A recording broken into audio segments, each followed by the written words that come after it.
धर्म प्रेमी सज्जनों तथा विश्ववासियों, मैं एक सच्चाई का उजागर करना चाहता हूँ आप लोगों के बीच कि जिस कुरान को लोग कलामुल्लाह कहते हैं, ईश्वरीय ज्ञान मानते हैं, और जाकिर नाइक कह रहा है कि 80% जिसमें साइंस है।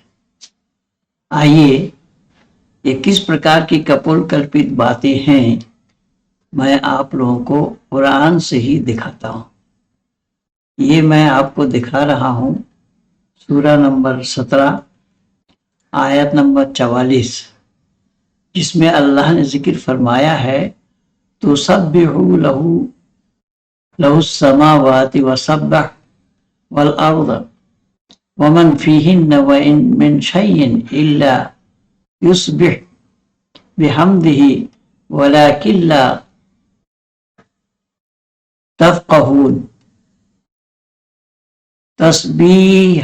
तस्बीहहुम इन्नहु काना अलीमन गफूरा।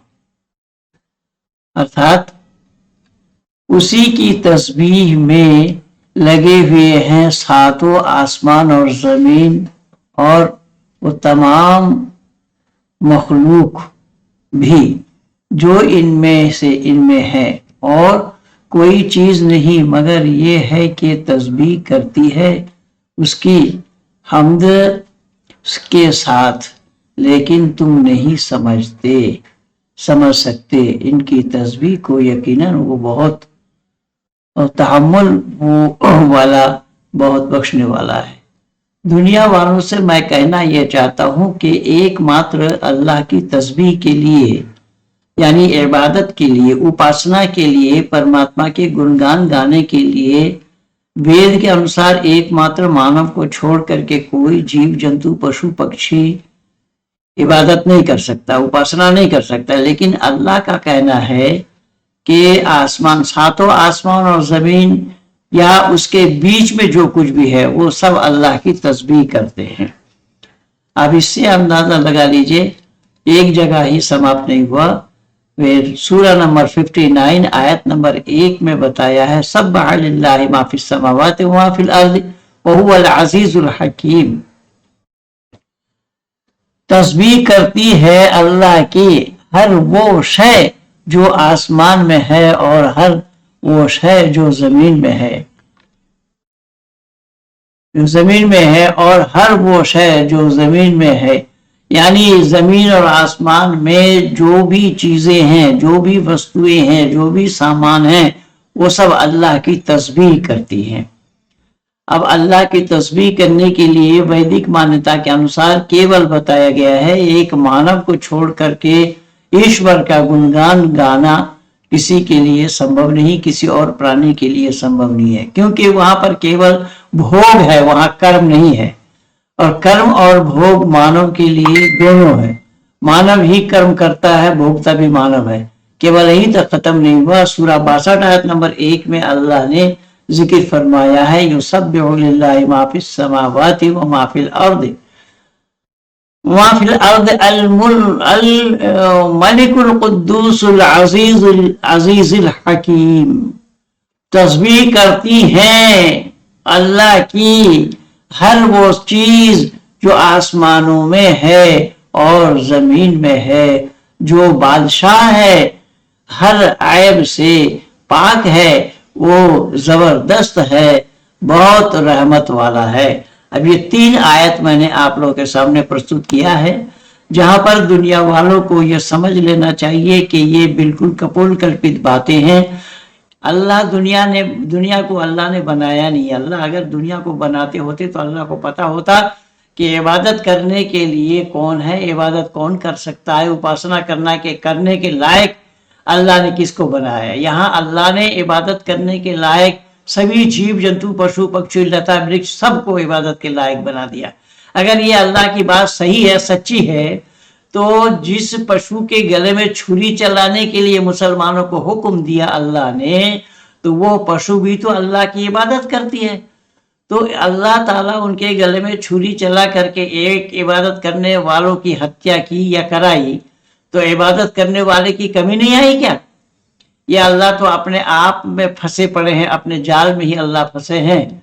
ये अल्लाह को मालूम नहीं है कि एक मानव को छोड़ करके इबादत के लायक परमपिता परमात्मा ने किसी को नहीं बनाया, क्योंकि मानव योनि कर्म और भोग है और इबादत करना यह कर्म है, और मानव के सिवा कोई कर्म कर नहीं सकता है, सब भोग योनि में है। मानव के पास धर्म, अर्थ, काम और मोक्ष, ये 4 चीजें हैं, लेकिन जीव जंतु, पशु पक्षी आदि के पास केवल भोग है और काम है। वो नहीं जानता इबादत क्या है, किसकी इबादत करना चाहिए, कब इबादत करना चाहिए, कब नमाज का समय हो रहा है, कब। जब ये बातें सही है तो नमाज के लिए, इबादत के लिए वजू बनाना जरूरी है, तो पशु पक्षी लता वृक्ष ये वजू कैसे बनाते होंगे? ये अल्लाह की कपोल कल्पित बातें हैं। अल्लाह इस प्रकार से कपोल कल्पित बातों को कुरान के नाम से भर रखा है। कुरान इन्हीं कपोल कल्पित बातों से भरी हुई है, जो मैं प्रमाण अभी अभी आप लोगों को दिया। आप लोग मानव कहलाने के कारण, मानव होने के कारण इस पर चिंतन और विचार करिए, और इन कुरान वालों से कहिए कि भाई कुरान में ये जो बातें लिखी हुई है ये सत्य क्यों और कैसा संभव होगा, ये सत्य होना कैसा संभव है, ये सत्य नहीं है या असत है, इसी का नाम असत है, इसी का नाम झूठ है, इसका नाम सच नहीं है। तो कहने का तात्पर्य मेरा यह है कि इसीलिए हमें किसी से लेने की आवश्यकता नहीं है। परमपिता परमात्मा की असीम अनुकंपा है। ऋषिवर देव दयानंद ने अपने अमर ग्रंथ सत्यार्थ प्रकाश पर यह सारा खजाना मानव कहलाने वालों को दिया है, लेकिन मानव कहला करके भी सच्चाई के नजदीक नहीं जा रहे हैं, मानव कहला करके भी सत्य को धारण नहीं कर रहे हैं। जबकि ऋषि दयानंद ने इसीलिए लिखा, सत्य को धारण करने में और असत को छोड़ने में सर्वदा उद्यत रहना चाहिए। तो आइए आज प्रतिज्ञा कीजिए कि जहाँ कहीं भी सत्य हो उस सत्य को हम धारण करेंगे, और जहाँ कहीं भी झूठ होगा उस झूठ को हम त्याग देंगे, तभी हम मानव कहलाने के हकदार बनेंगे। और कुरान में वर्णित असंवैधानिक बातें, विज्ञान विरुद्ध बातें, अनसाइंटिफिक बातें और अमानवीयता की बातें भरी पड़ी हैं, जो आप लोगों के सामने प्रस्तुत है।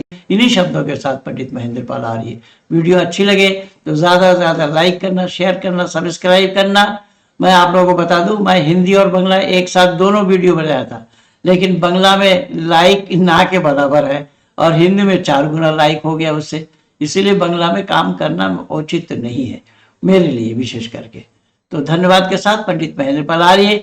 ज़्यादा से ज़्यादा आप लोग सब्सक्राइब कीजिए, आई कैन बेल दबाना ना भूलना।